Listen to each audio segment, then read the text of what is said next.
धुळे सहकारी खरेदी विक्री आणि प्रक्रिया सोसायटी लिमिटेड धुळेची पंचवार्षिक निवडणूक महायुती अधिकृत पॅनल शेतकरी सेवा विकास पॅनलची पत्रकार परिषद संपन्न। याबाबत वृत्ताची की आज दिनांक 5 जुलै 2024 रोजी सायंकाळी 4 वाजता धुळे शहरातील धुळे जिल्हा मराठी पत्रकार संघ या ठिकाणी सभागृहात महायुतीचे अधिकृत पॅनल शेतकरी सेवा विकास पॅनलचे या ठिकाणी पत्रकार परिषद घेण्यात आली। दिनांक 7 जुलै 2024 रोजी धुळे सहकारी खरेदी विक्री आणि प्रक्रिया सोसायटीची पंचवार्षिक निवडणूक प्रक्रिया 2024-29 ही पार पडत असून महायुतीचे अधिकृत पॅनल शेतकरी सेवा विकास पॅनलच्या माध्यमातून पंटी या चिन्हावर निवडणूक लढवली जात असून शेतकरी सेवा विकास पॅनलचे सर्व सदस्यांना मोठ्या मताधिक्याने निवडून द्यावे असे आवाहन या पत्रकार परिषदेतून करण्यात आले। तर यावेळेस जवाहर गटाच्या आमदार कुणालबाबा पाटील यांच्यावर महायुतीचे अधिकृत पॅनल शेतकरी सेवा विकास पॅनलच्या माध्यमातून या ठिकाणी आरोप करण्यात आले, ज्यात प्रामुख्याने आमदार कुणाल पाटील यांनी कृषी उत्पन्न बाजार समितीत जवाहर सूतगिरणी मोराणे दूध संघ या ठिकाणी विविध ठिकाणी असलेल्या या सर्व ठिकाणच्या जागा या विक्रीस काढल्या असून सत्ता हाताशी धरून खरेदी विक्री संघाचे चेअरमन, व्हाईस चेअरमन, संचालक बॉडी यांना सोबत घेऊन खरेदी विक्री संघाचे मालकी हक्काची जागा देखील विक्रीस काढण्याचा थाट मांडला असून याला विरोध दर्शवण्यासाठी सदर शेतकरी सेवा विकास पॅनलच्या माध्यमातून आम्ही निवडणुकीच्या रिंगणात उतरले असल्याचे यावेळेस महायुतीचे पदाधिकारी यांनी पत्रकार परिषदेतून सांगितले। तर कुणाल बाबा हे कृषी उत्पन्न बाजार समोरील असलेल्या जागा जवाहर सूतगिरणीची जागा या विक्रीसाठी ठराव देखील मांडण्यात आला असून ते आम्ही होऊ देणार नाही, त्याला विरोध दर्शवू असं देखील त्यांनी सांगितले।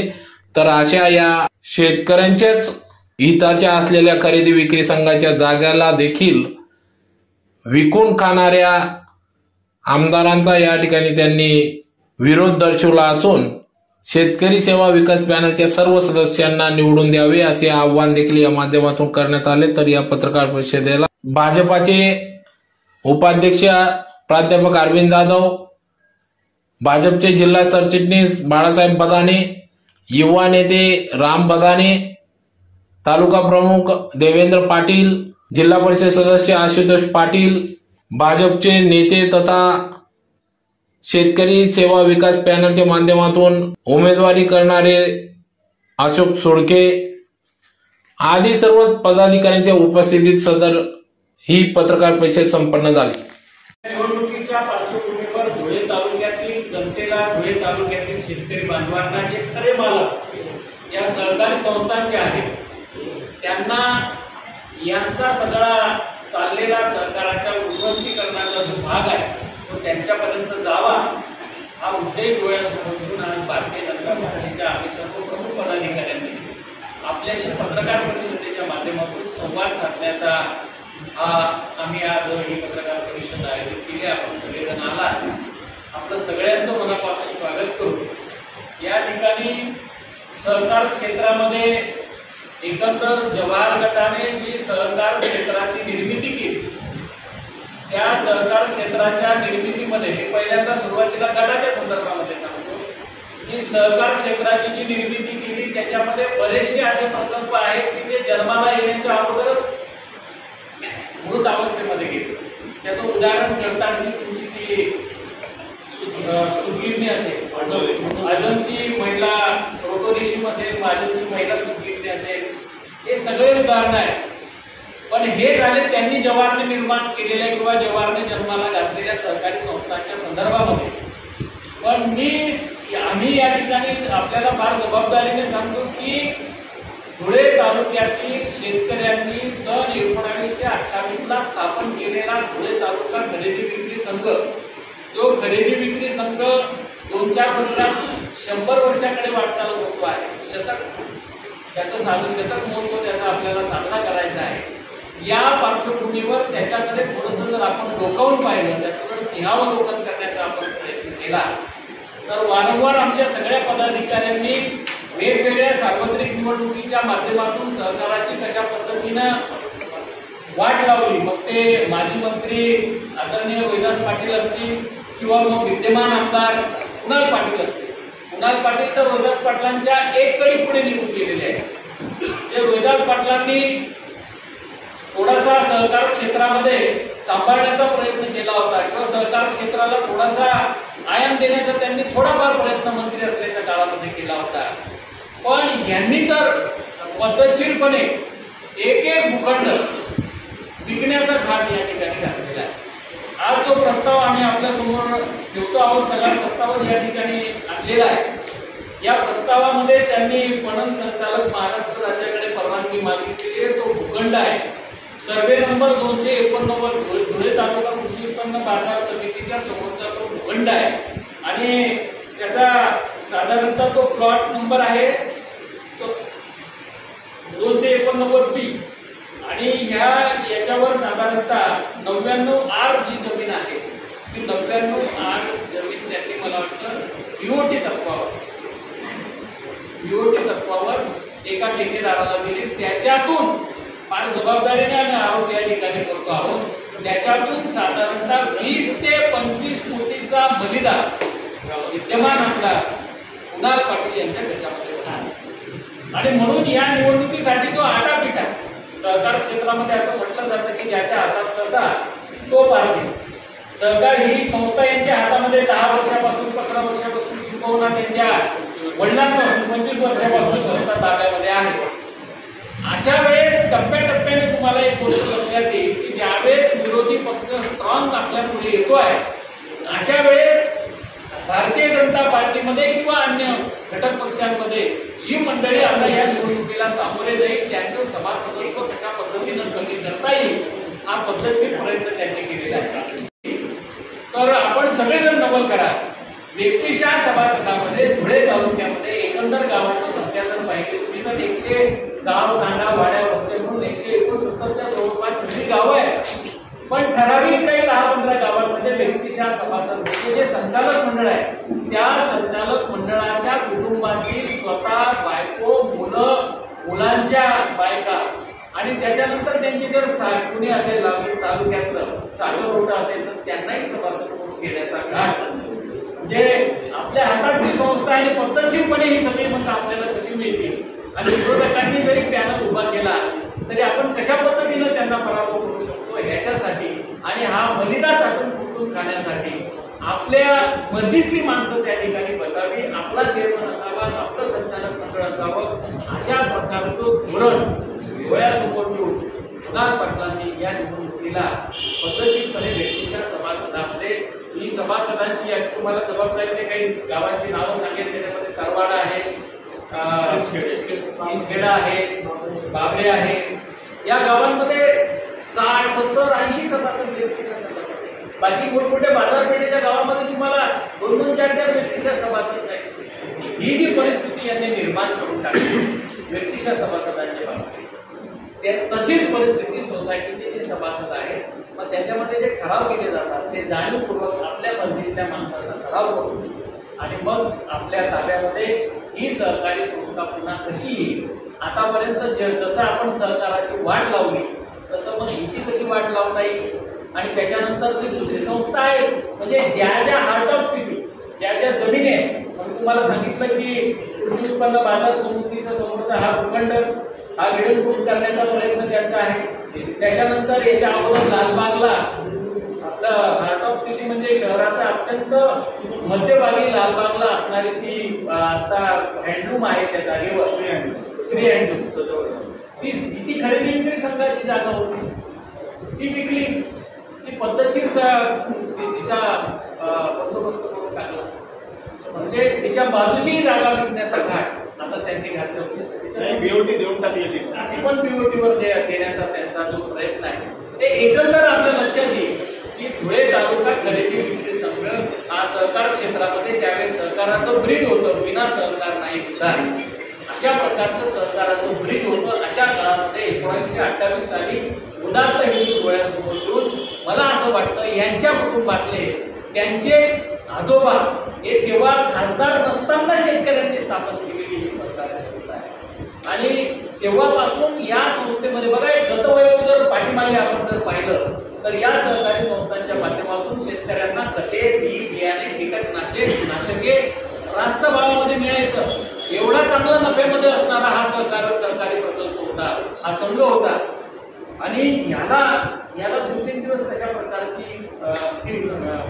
प्रकारे त्याला गळती लागत गेली.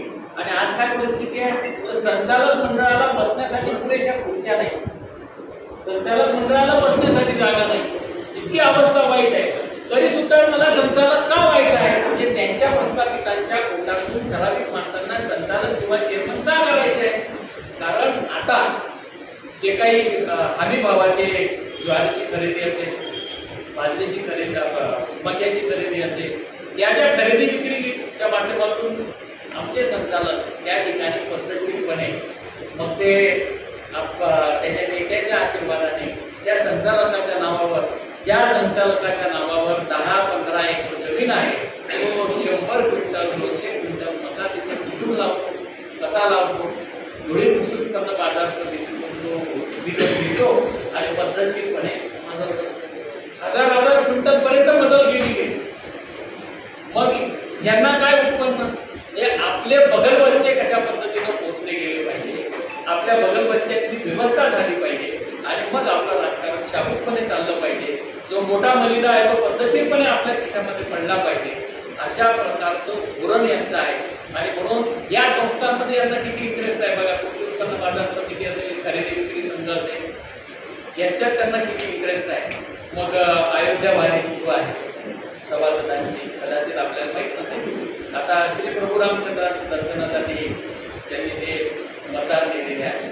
हे सगळं जर आपण पाहिलं तर हे का आणि कशासाठी, धुळे तालुक्यामध्ये पुन्हा सहकार क्षेत्राला गतवैभव प्राप्त व्हावं यांना कधी वाटलंच नाही. एक काळ असा होता की धुळ्याचा रेल्वेचा टँकर गोरेगावच्या आरे डेअरीमध्ये जोपर्यंत जात नाही तोपर्यंत मुंबईची दुधाची ताण भागत नव्हती. एवढं वैभव या धुळे तालुका दूध संघाला होतं. आज तो धुळे तालुका दूध संघाची परिस्थिती बघा. मधल्या काळामध्ये आरटीओ ऑफिसला भाड्याने दिलं, त्या भाड्याच्या पैशावर सगळं संचालक मंडळाचा कार्यक्रम चालतो. ही परिस्थिती म्हणजे प्रयत्नच केला नाही. चिलिंग सेंटरचं सगळं साहित्य विकून टाकलं, कॅन विकले, कॅनची झाकणं विकली, भंगार विकून सुद्धा पोट भरण्याचं काम यांनी केलं. आणि आता त्या ठिकाणी ते कृष्णा रिसॉर्ट त्याला लागून ती जमीन असल्यामुळे तिथे त्या जमिनीला भाव 5,000, 7,000, 10,000, 20,000 स्क्वेअर फूट प्रमाणे भाव सुरू आहे. आणि म्हणून त्या भूखंडावर सुद्धा विद्यमान आमदाराचा पद्धतशीरपणे डोळा आहे. याच्यानंतर त्यांची वक्रदृष्टी तिकडे आहे. पण मधल्या काळामध्ये रामदादा बदाने यांनी हायकोर्टामध्ये काही दाखल केलेले केसेस आहेत आणि त्याच्यामुळे तो कीड बसला नाही. तर आतापर्यंत मला वाटतं की कुठलाही बराचसा भूखंड कदाचित विकला गेला असता. पण आता जर महाराष्ट्र उच्च न्यायालयाने जर निर्णय दिला कदाचित ते शासन समापन होण्याची शक्यता आहे.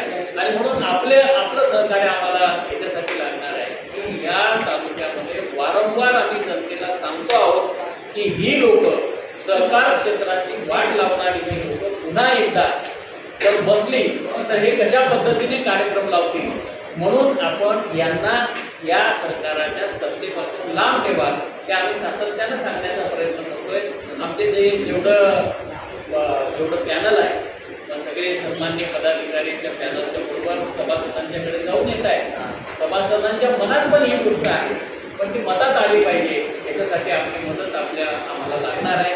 विनंती करतो की आपण पारदर्शीपणे या गोष्टी मांडाव्यात अशी विनंती करतो. आणि नेते भारतीय जनता पार्टीचे नेते जिल्ह्याचे उपाध्यक्ष आदरणीय आमचे जाधव सर, आम्ही सगळे मिळून हे जे पॅनल लढवतो आहे त्यामध्ये अतिशय चांगल्या प्रकारची भूमिका त्यांनी बजावली. आदरणीय बाळासाहेबजी बदाने, जिल्हा परिषद सदस्य प्रभाकर आबा, तालुक्याचे अध्यक्ष देवेंद्रजी पाटील, जिल्हा परिषद सदस्य आमचे सन्मित्र अशोक पाटील, अशोकजी सुडके, पत्रकार संघाचे अध्यक्ष सर्व मान्यवर. आता आप्पासाहेबांनी सांगितल्याप्रमाणे धुळे तालुका खरेदी विक्री संघाच्या निवडणुकीच्या संदर्भामध्ये आम्ही सगळेजण आपल्या माध्यमातून मतदार बंधू भगिनींना नम्र आव्हान व आमचं मत या निवडणुकीच्या पार्श्वभूमीवर काय आहे हे मांडण्यासाठी आलेलो आहोत. आपण जर बघितलं या तालुक्याच्या सगळ्या सहकारी संस्था या गिळंकृत करण्यासाठी चाटून पुसून खाण्याचा कार्यक्रम काही प्रस्थापित मंडळींनी चालू केलेला आहे आणि त्याचाच एक भाग म्हणून धुळे तालुका खरेदी विक्री संघ आम्ही त्याच्यावर बघतो. आज आम्ही या संघाला निवडणुकीच्या पार्श्वभूमीवर असताना महायुती म्हणून आम्ही आज सामोरं जात आहोत आणि सगळे महायुतीचे घटक आम्ही त्याच्यामध्ये सामील करून घेण्याचा प्रामाणिकपणे प्रयत्न केला.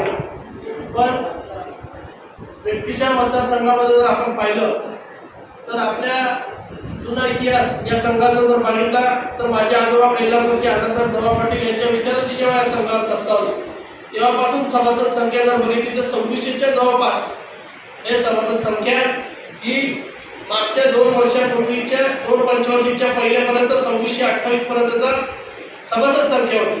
ते सगळे जुने सभासद म्हणजे महात्मा गांधी पुतळ्यापासून जेबी रोड पर्यंत अनेक प्रतिष्ठित व्यापारी असतील, अनेक राजकीय घराण्यातली मंडळी असेल, वेगवेगळ्या विचारधारांचे सगळे लोक या संघामध्ये सभासद होते.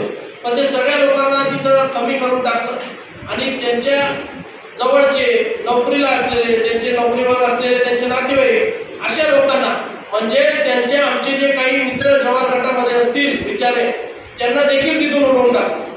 त्यांच्यावर सुद्धा विश्वास नाही. म्हणजे जे जवाहर गटाचे कार्यकर्ते आहेत त्यांना देखील तिथं बाकीच्या लोकांना तिथं ठेवलं आणि अशा प्रकारे गिळंकृत करण्याचा त्यांचा डाव होता. कारण की 500च तिथं सभासद संख्या ठेवली म्हणजे जे काही मतदार होईल त्याच्यामध्ये व्यक्तिशामध्ये 2 लोक मतदान करतील आणि बाकीचे राखीव ठिकाणी मतदान करणार आहे. म्हणजे टोटल ते 7 ठिकाणी ते व्यक्तिशा मतदान करणारे लोक मतदान करणार. अशा ठिकाणी त्यांनी हा कब्जा करण्याचा कार्यक्रम केला. आपण जर बघितलं आज 289B याच्यासाठी मी माझ्या वडिलांच्या नावाने मान्य उच्च न्यायालयामध्ये याचिका दाखल केली.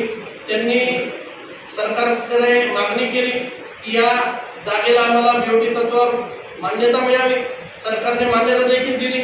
मी ती कशी बेकायदेशीर आहे तिची प्रोसेस, ती प्रक्रिया त्यांनी राबवली आत्तासाहेब, ती कशी बेकायदेशीर आहे त्या प्रक्रियेच्या विरोधामध्ये आम्ही उच्च न्यायालयामध्ये गेलो. उच्च न्यायालयाला एका मिनिटात त्याच्या काळाबरोबर दिसलं म्हणून त्यांनी तिथं स्थगिती दिली, स्टे लावला आणि ते आज देखील ते स्थगितीमध्ये आहे. आज आपण बघतो कुठल्याच सहकारी संस्थेमध्ये एवढ्या मोठ्या प्रमाणात जिल्ह्यामध्ये भ्रष्टाचार झाला नाही जेवढा धुळे तालुक्याच्या सहकारी संस्थांमध्ये झाला. आपण बघितलं की लालबागच्या मंदिराच्या समोरची जागा असेल तिथल्या आताची बीओटी तत्वावर दिली ती एक जागा, ही 289B ही 99 जागा ही देऊन टाकली.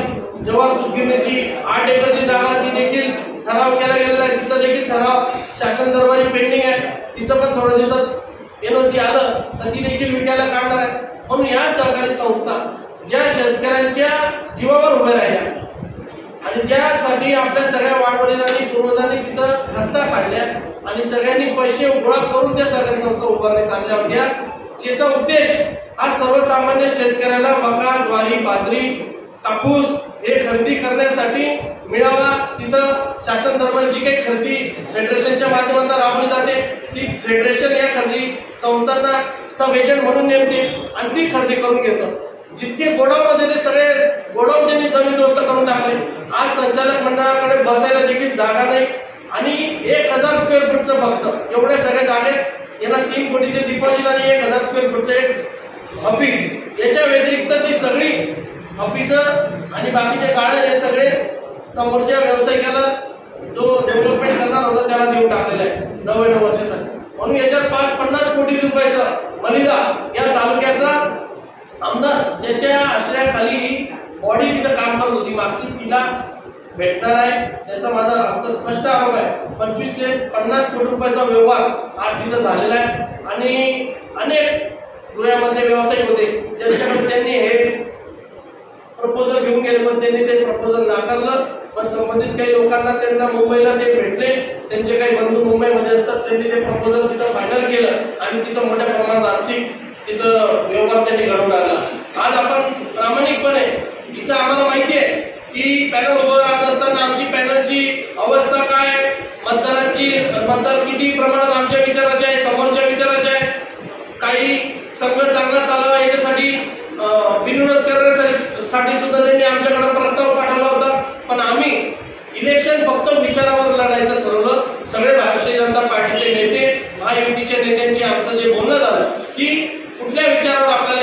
लढायचे असेल तर ते हे जे मागच्या काळात ज्या गोष्टी त्यांनी केल्या त्या धोरणाच्या विरोधामध्ये त्या विचारावर आम्हाला या निवडणुकीला सामोरं जायचं आणि आम्ही म्हणून या निवडणुकीला प्रामाणिकपणे सामोरं जात आहोत। अतिशय चांगली परिस्थिती मतदार राजाची आहे, पण ते आता बघतो आपण जर एवढा मोठा आर्थिक व्यवहार झाला तर मतदार राजाला अनेक प्रकारचे आमिष दाखवण्यामध्ये, भूलतापा देण्यामध्ये, कुठेतरी नोकऱ्यांचे आमिष देण्यामध्ये ते पुढे जातात। प्रत्येक ठिकाणी त्यांनी तसं करण्याचा कार्यक्रम आता चालू केलेला आहे।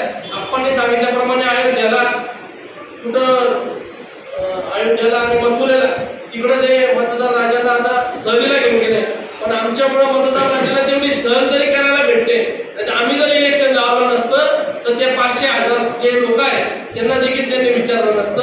आम्ही हे विचारावर इलेक्शन लावलेलं आहे आणि समोरचे लोक हे प्रस्थापित आहे, ते पैशाची भूल देण्यासाठी इथं बसलेले आहे। पण आमची पत्रकार बंधूंच्या माध्यमातून मतदार राजाला विनंती असणार आहे की आपण सगळेजण मतदार बंधू आणि भगिनींनी जागरूक राहून येणाऱ्या या निवडणुकीला 7 तारखेला पंथी या निशाणीवर आपल्याला मतदार रूपी आशीर्वाद आपल्याला हवाय अशा प्रकारची विनंती करतो व आपण आमचे जे मुद्दे आहेत जे सर्वसामान्य जनतेपर्यंत आम्हाला पोहोचवायचे आहेत ते आपण पोहोचवणार अशा प्रकारची अपेक्षा व्यक्त करतो। माझं सगळ्यांनी ऐकून घेतलं त्याबद्दल मनापासून आभार व्यक्त करतो। जे जवळचे व्यापारी आहेत, संचालक मंडळाचे ज्यांच्याशी आर्थिक व्यवहार आहेत, अशा लोकांचा त्या ठिकाणी माल विकला जातो।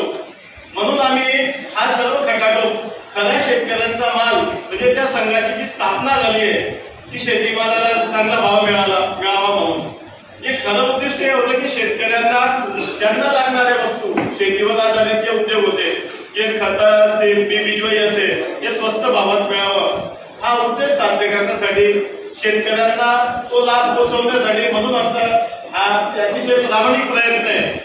त्यांनी आपण मागे विचारलं की हे सभासद कमी करताना तुम्ही लक्ष दिलं नाही।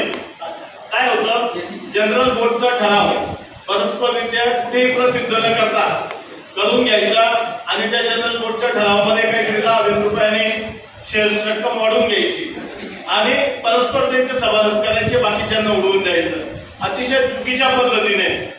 म्हणजे आम्ही तर मागे आपण पाहिलं असेल सूतगिरणीचं इलेक्शन, आपण सर्व पत्रकार आहात, सूतगिरणीच्या इलेक्शनचं नोटिफिकेशन नाशिकच्या पेपरला होतं, धुळ्यात होतं का?